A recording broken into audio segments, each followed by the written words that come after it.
I thank the representative of the UK. I now give the floor to the representative of Russia. Благодарю вас, господин председатель. Thank you, Mr. President. The Russian Federation has voted in support of the Security Council resolution on Afghanistan. This resolution opens up a window of opportunity for the achievement of national reconciliation in that country.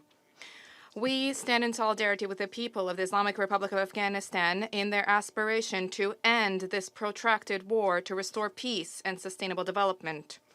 The Afghan people need collective support from the entire international community more than ever before. On the agenda is the prompt launch of intra-Afghan talks.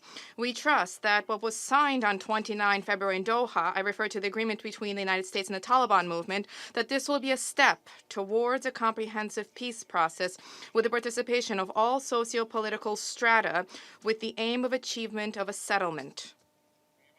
We understand that the path to this will be difficult, that there will be a need for consolidated efforts, not just on the part of the Afghan people themselves, but also assistance from regional and international partners.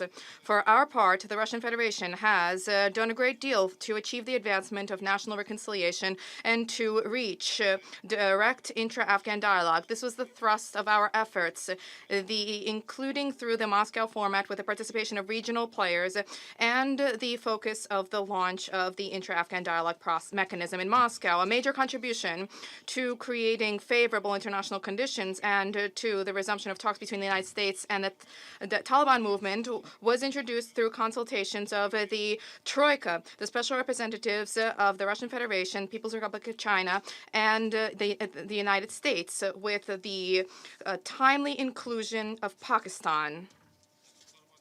This is a format that would have been all the more beneficial if Iran had been granted an opportunity. Iran, which had repeatedly demonstrated its constructive potential in this regard. The people of Afghanistan are at a crossroads in their history. We proceed from the premise that the overriding paramount imperative at the present moment is progress towards peace. All of the efforts need to be geared towards the prompt beginning of inclusive intra-Afghan talks with the participation of all the country's socio-political groups.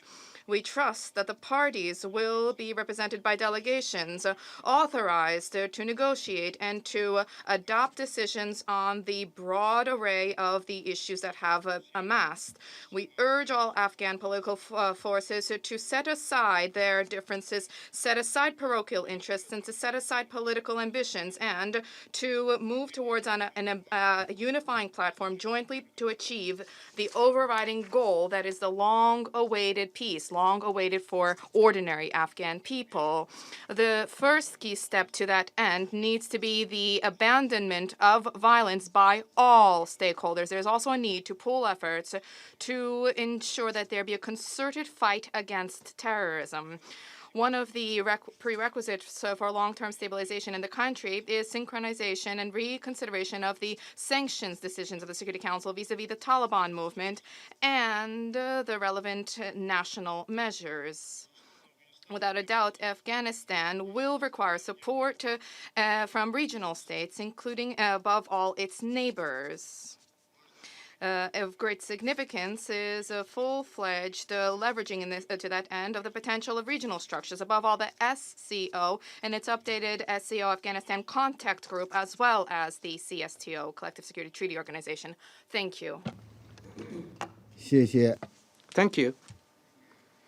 Now I give the floor to a representative of the